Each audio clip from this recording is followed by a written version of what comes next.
우리는 어릴 때부터 귀에 못이 박히도록 들었습니다. 성실하면 먹고는 산다. 열심히 하면 언젠가는 보답받는다. 하지만 2026년 오늘 이 오래된 믿음은 철저하게 배신당하고 있습니다. 새벽부터 밤늦게까지 셔터를 올리고 내려도 남는 것은 빚더미와 공허 한뿐인 시대가 도래했습니다. 단순히 경기가 안 좋아서가 아닙니다. 우리가 발 딛고 선 경제의 판 자체가 뒤집히고 있기 때문입니다. 오늘 눈높이 경제 시선에서는 2026년 기술과 비용 그리고 트렌드라는 거대한 파도에 휩쓸려 역사 속으로 사라질 위기에 처한 대한민국 12개 업종을 냉철하게 해부하겠습니다. 당신의 생업이 이 리스트에 있다면 지금 당장 생존 전략을 다시 짜야 할 것입니다.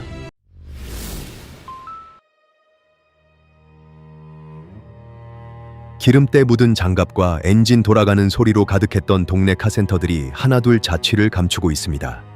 과거 30년 넘게 한 자리를 지키며 동네 사랑방 역할을 했던 김 사장님의 카센터도 얼마 전 폐업 정리 현수막을 내걸었습니다.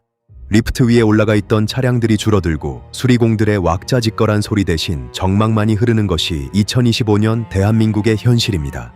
이것은 단순한 불황의 여파가 아닙니다. 내연기관차의 심장이 멈추고 그 자리를 전기 모터와 배터리가 대체하고 있는 구조적 변화 때문입니다. 엔진 오일을 갈 필요도 미션을 손볼 필요도 없는 전기차의 보급률이 2024년을 기점으로 급격히 상승했습니다. 실제로 전기차는 내연기관차 대비 부품 수가 30% 이상 적고 정비 수요 자체가 형역히 낮다는 통계가 이를 증명합니다. 카센터 사장님들이 아무리 기술이 좋아도 고칠 차가 없는데 어떻게 버티겠습니까? 수치로 확인해 보겠습니다.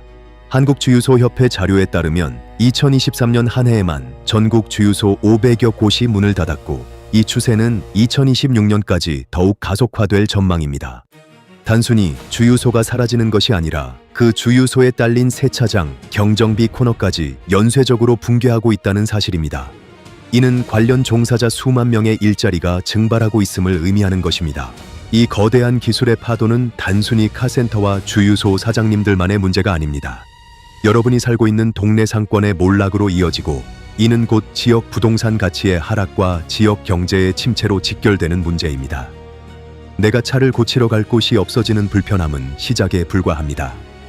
나의 자산 가치까지 위협받는 이 연쇄작용을 우리는 얼마나 심각하게 받아들이고 있습니까? 그렇다면 이 기술 발전의 희생양은 자동차 업계뿐일까요? 아닙니다.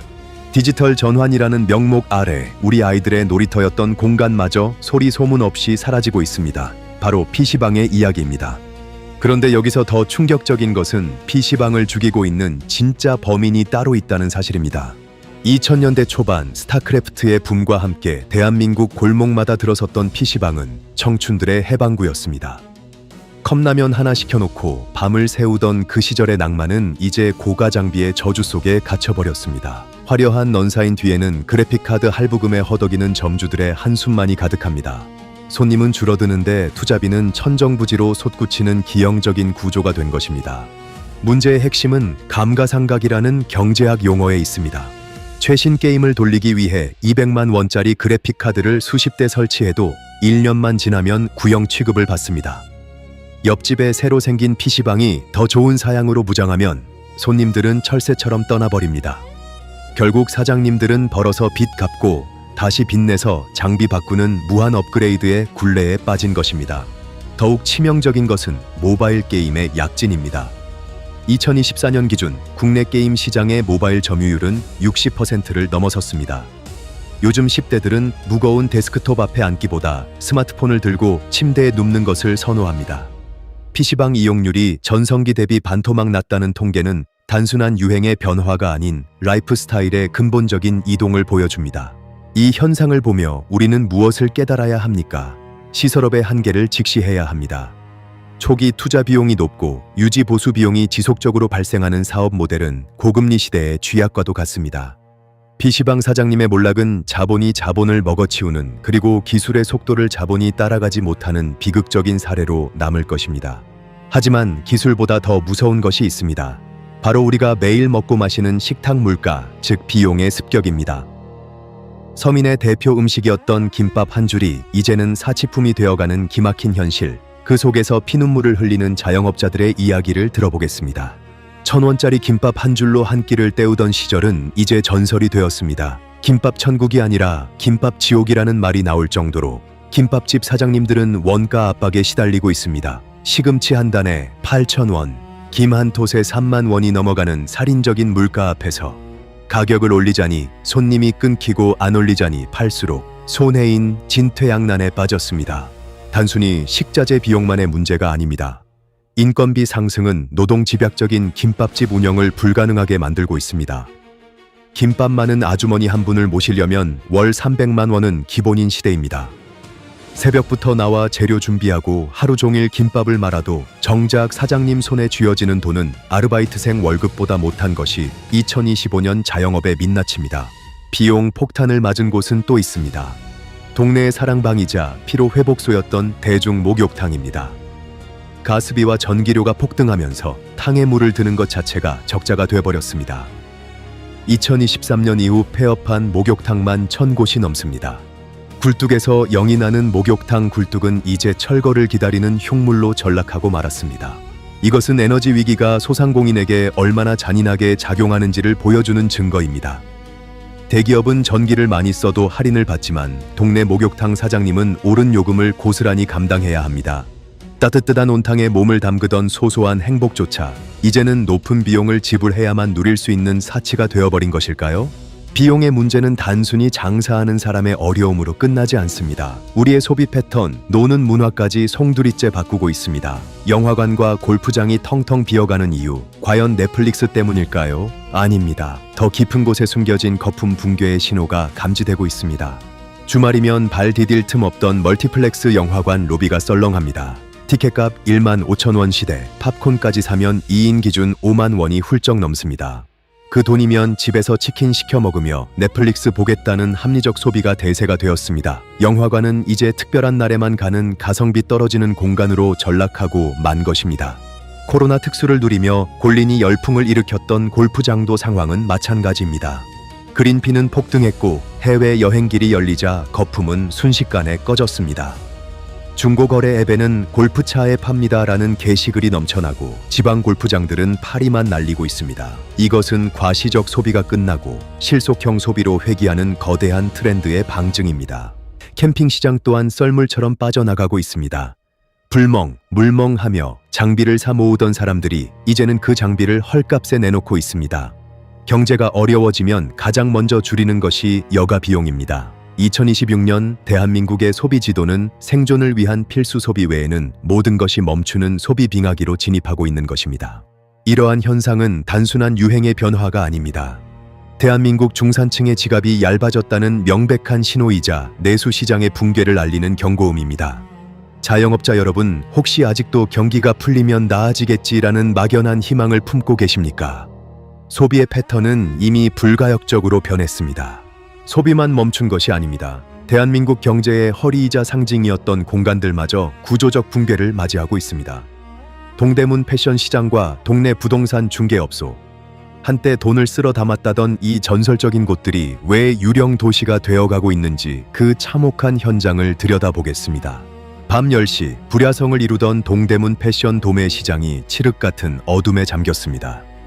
지방에서 올라온 사입 삼촌들의 오토바이 행렬은 끊겼고 알리, 테무, 쉬인이라는 중국의 초저가 공습해 K-패션의 성지는 초토화되었습니다. 5,000원짜리 티셔츠를 무료 배송해주는 중국 앱 앞에서 동대문의 빠른 회전율이라는 무기는 녹슨 칼이 되어버렸습니다. 부동산 중개업소도 마찬가지입니다. 직방, 다방 같은 플랫폼의 등장은 시작에 불과했습니다. 이제는 AI가 매물을 분석하고 비대면으로 계약까지 하는 프롭테크 시대입니다. 동네 사정을 훤히 꿰뚫고 있던 복덕방 김씨 아저씨의 정보력은 빅데이터 앞에서 무력화되었습니다. 2024년 공인중개사 폐업이 개업을 앞지른 것은 우연이 아닙니다. 인테리어 업계 역시 직격탄을 맞았습니다. 부동산 거래 절벽으로 이사 수요가 급감하면서 도배, 장판, 리모델링 업체들은 일감이 없어 손가락만 빨고 있습니다. 집 꾸미기, 열풍도 작아 점유율이 떨어지고 월세가 늘어나는 상황에서는 사치일 뿐입니다. 내 집도 아닌데 누가 비싼 돈 들여 인테리어를 하겠습니까? 이 업종들의 공통점은 무엇입니까? 바로 중개와 유통에 기반을 둔 전통적인 비즈니스라는 점입니다. 생산자와 소비자가 직접 만나는 디지털 세상에서 단순히 물건을 떼다 팔거나 정보를 전달하는 중간 상인은 설 자리가 없습니다. 이것은 구조적인 멸종입니다. 당신의 비즈니스는 이 구조적 멸종에서 안전합니까? 이제 우리는 인정해야 합니다. 성실함이 무기가 되던 시대는 끝났습니다. 그렇다면 우리는 어떻게 생존해야 할까요? 과거 잿더미 위에서 한강의 기적을 일궈냈던 정주영 회장의 기업가 정신을 다시 소환해야 할 때입니다. 위기 속에서도 기회를 찾아내는 야성이 필요한 시점입니다. 과거 정주영 회장은 해보기나 했어? 라는 말로 불가능에 도전했습니다. 2026년에 자영업자에게 필요한 것은 무모한 도전이 아니라 변화에 대한 유연한 적응입니다. 카센터 사장님이 전기차 정비 자격증을 따고 김밥집 사장님이 밀키트를 만들어 온라인으로 판매하는 식의 피보팅이 생존의 열쇠입니다. 살아남은 PC방들을 보십시오. 단순히 게임만 하는 곳이 아니라 맛집 수준의 음식을 제공하는 PC토랑으로 진화했습니다. 영화관은 콘서트장이나 스포츠 중계장으로 변신하고 있습니다. 본질을 유지하되 형식을 파괴하는 자만이 이 잔혹한 생태계에서 살아남을 수 있다는 것을 보여주는 사례들입니다. 또한 나만의 콘텐츠를 가져야 합니다. 대기업이 할 수 없는 세심한 서비스, 동네 상권 특화 마케팅, 고객과의 정서적 유대감은 여전히 유효한 무기입니다.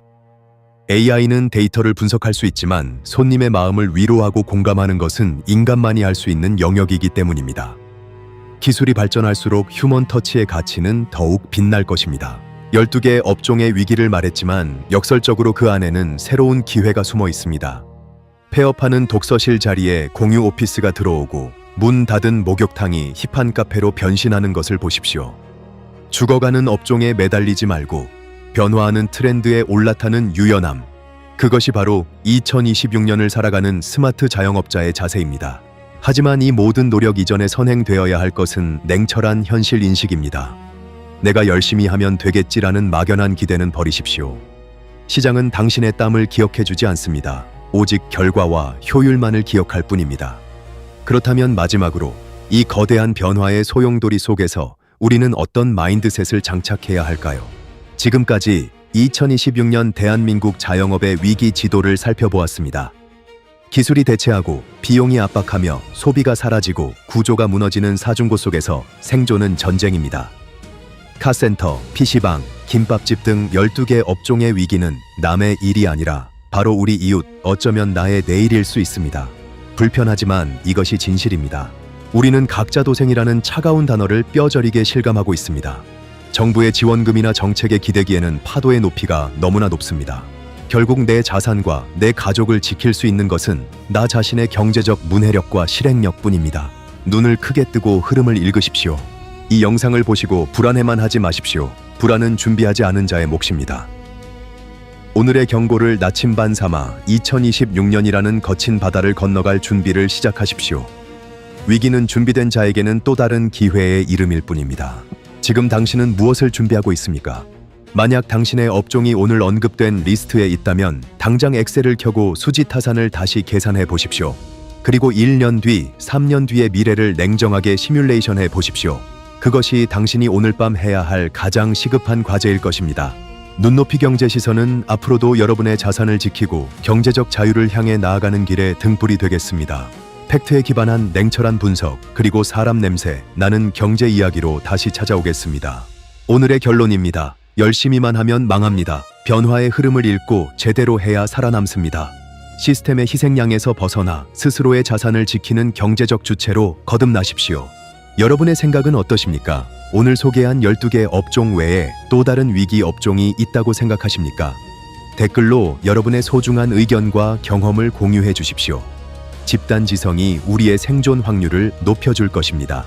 가난은 부끄러운 것이 아닙니다. 하지만 가난할 수밖에 없는 이유를 알면서도 대비하지 않는 것은 부끄러운 일입니다. 눈높이 경제 시선이었습니다. 감사합니다.